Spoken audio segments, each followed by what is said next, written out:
श्रीमन्नारायण नारायण हरि हरि ओम। श्री नारायण नारायण हरि हरि ओम। श्रीमन्नारायण नारायण हरि हरि ओम। मेरे मित्रों जी, इस प्रकार से भगवान ने 16,100 कन्याओं को द्वारिका ला करके ब्राह्मणों को बुला करके उनका प्राणी ग्रहण किया और सबके साथ सुखपूर्वक रहने लगे। एक दिन की बात है, एक दिन भगवान रुक्मिणी के महल में शांति के साथ शांतिपूर्वक उनके शयन कक्ष में पलंग पर बैठे हुए थे रणिवास में। तभी रुक्मिणी श्रृंगार कर करके प्रभु के पास आकर के उनका क्षण अपने गोद में लेकर के दबाने लगी और उनके मन में भाव आया कि मैं जितनी इनकी रानियां हैं सबसे सुंदर हूं और भगवान हमसे सबसे ज़्यादा प्रेम करते हैं। इस भाव को देख करके भगवान ने अपने मन में सोचा, देवी बीमार हो गई है, इनको दवा देना जरूरी है। ये विचार करके भगवान ने कहना शुरू कर दिया कि हे रुक्मिणी, हमारा तुम्हारा को जुड़ा हुआ है। घबरा गई। बोले क्यों? रुक्मिणी जी ने घबरा कर कहा, किस तरह से? भगवान ने उत्तर दिया, हे देवी, तुम कहाँ और मैं कहाँ? तुम एक राज परिवार की कन्या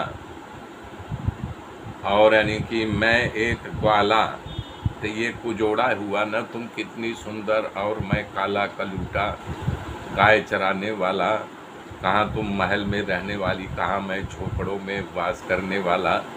सारी सिद्धियाँ तुम्हारे पिता भाई के यहाँ वास करती थी और मैं तो मालधारी यहाँ से यहाँ भटकने वाले के साथ विवाह करके आपने गलत किया। तुम्हारे लिए बड़े बड़े नरपतियों और उनके पुत्रों की मांग आती थी। तो इस प्रकार से उन्होंने कहा कि तुम्हारी सुंदरता भी खूब था, वो सभी तुम्हारे साथ विवाह करने के लिए उत्सुक थे। तुम्हारा परिवार तो शिशुपाल से विवाह करना चाहता था, पर तुम्हारी सगाई भी कर दिया था। ये सब छोड़ करके तुम मुझे एक सामान्य आदमी, साधारण मानव के साथ विवाह क्यों किया? तब बोले हैं, देवी, मैं तो बड़े बड़े बलवानों के साथ बैर करके इस समुद्र के पेटा में डर करके बैठा हूँ कि कब कौन मेरे ऊपर चढ़ाई कर दे, तो मेरा किस प्रकार से अपने परिवार का रक्षण करूँगा। दिन रात मैं डरा रहता हूँ।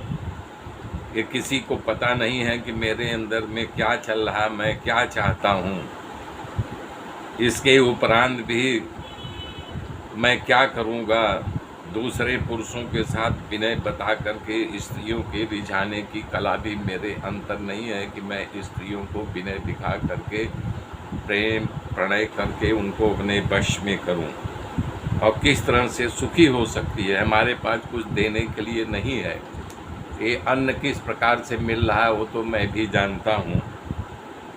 गरीब का मित्र गरीब ही होता है। तुम मेरे साथ प्रेम करके बहुत गलत किया। नारद तो भिखमंगा है, वो भीख मांग करके अपनी जीविका चलाता है। तुम्हें हमारे उसका दे काम है, वो हमेशा हमारा पक्ष लेता है। जहाँ देखो वहाँ जा करके हमारा गुणगान गाता रहता है और दूसरों को भ्रमित करके हमारे पक्ष में कर देता है। ऐसा तुम्हारे साथ भी किया है। तुम्हारी बराबरी नहीं कर सकता, कारण तुम विदर्भ नरेश की पुत्री और हम बताइए एक ग्वाले जात में पैदा हुए चरवाहे का काम करता हूँ। तुम्हारा को जोड़ा ही है न।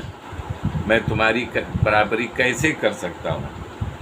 रुक्मिणी, हमारे साथ विवाह करने से पहले तुमने निर्णय लिया, उतावले में आकर के तुमने निर्णय किया जिसका नहीं कि मुझे खेद है। अब भी कुछ नहीं बिगड़ा है। तुम किसी नरपति, किसी क्षत्रिय, किसी राजवंश के परिवार के साथ अपना विवाह कर सकती हो। तुमको इस लोक में और परलोक में दोनों में सुख मिलेगा। इतना सुनते ही तो उन्होंने कहा कि ऐसा कहो कि तुम मेरा हरण क्यों किया? तो हरण तुम्हारा इसलिए किया कि शिशुपाल का अभिमान बढ़ गया था। बाकी तुम का ऐसे मानने में आए तो मैं तुम पर मोहित हो गया था, या तुम्हारे साथ घर बसाने के लिए तुम्हारा हरण किया। इतना सुनते ही देवी के हाथ से पंखा गिर गया और बेहोश होकर के पलंग पर गिर पड़ी। मेरे मित्रों, मेरे साथ बने रहिए, आगे की गाथा फिर कर जोड़ूंगा। तब तक के लिए जय